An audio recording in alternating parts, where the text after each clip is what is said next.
this is Glenn Gross.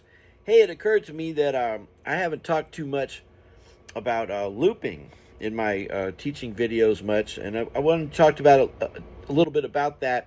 You know, Jimmy Heath says in one of the documentaries about Coltrane that they used to loop things. It was something that Charlie Parker used to do. And when you think about a loop, you can think about a sequence of notes that turns in on itself. So you're going around in a circle, which means that you could actually start the sequence anywhere within the sequence. So suppose I take the double harmonic scale.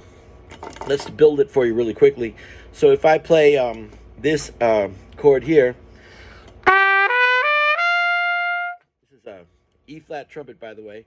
So I just played an E7 chord on the E flat trumpet. And now if I combine that with the F7 chord,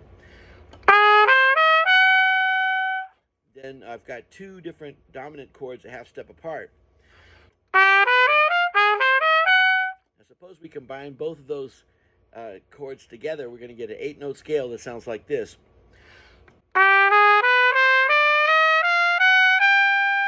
And that's called the double harmonic scale. We could also play it descending.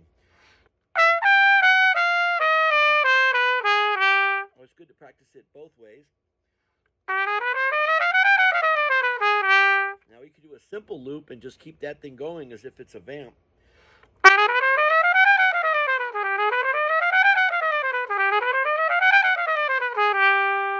And that sounds pretty good, but I think it sounds more interesting if we add a few more notes to it. So in noodling around, I came up with this one.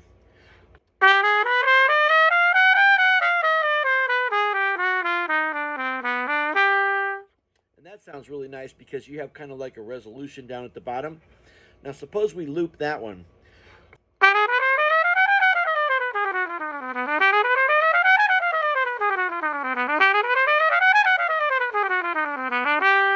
You can really hear how it's got kind of a Phrygian tonality, kind of like a modulating tonality. But it does also something that the beboppers did a lot, which is to resolve either to a major or a dominant sound. Now, the way I think of that is we have David Baker's Bebop Scale, which says that you just add a seventh to the major scale, so it has both sevenths of flatted seventh and major. So if I played, then I could also play, that would be Mixolydian. And if I wanted to have both sevenths, I could play this.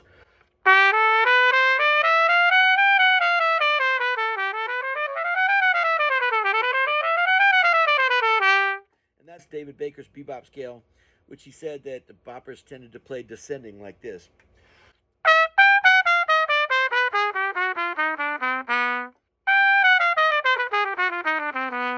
And it always tends to resolve by a half step to chord tones. Usually the third or the seventh is your resolution, but it could also be the fifth. Well, anyway, if we extend that principle of playing both sevenths to the and we look at the double harmonic scale in that context, you can see the double harmonic scale has both sevenths at the top.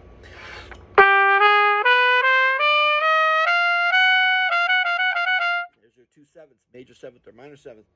Well, since the double harmonic scale, just to repeat myself, consists of the superset of two dominant chords a half step apart. In this case, talking in terms of the pitch on the E flat trumpet, here's E7, and here's F7. And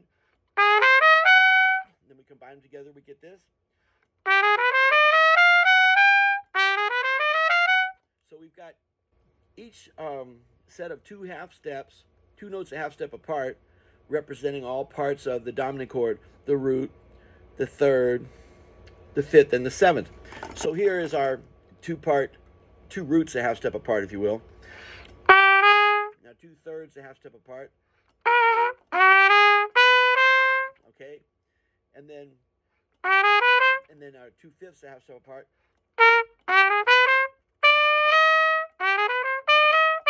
That's the 2/5, and then the 2/7. So each chord tone is represented by two notes in the double harmonic scale, and it's like the simultaneous sounding of two dominant chords at the same time, superimposition of two dominants a half step apart. It's a very fluid kind of scale. Well, I love to combine that resolution, which comes from David Baker's Bebop Scale at the bottom. And that note would be the third there.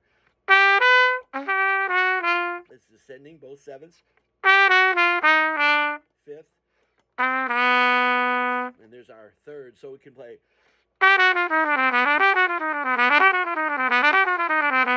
And it really does spell out that funky sound of a E7 chord, in this case, an E7 chord on the E flat trumpet. Since E is the third, and the E flat trumpet sounds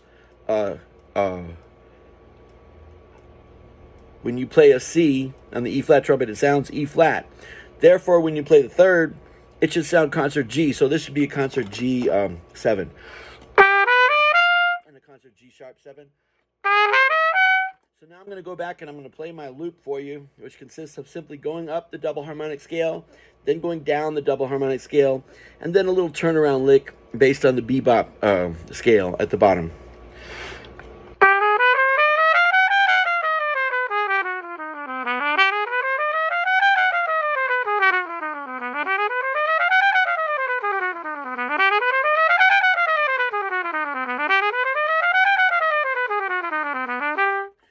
Make really good flow studies if you just play them until you run out of breath. It's as good as doing lip slurs or some type of monotonous major scale or minor scale exercise. But it's got a little bit more melodic intrigue in it.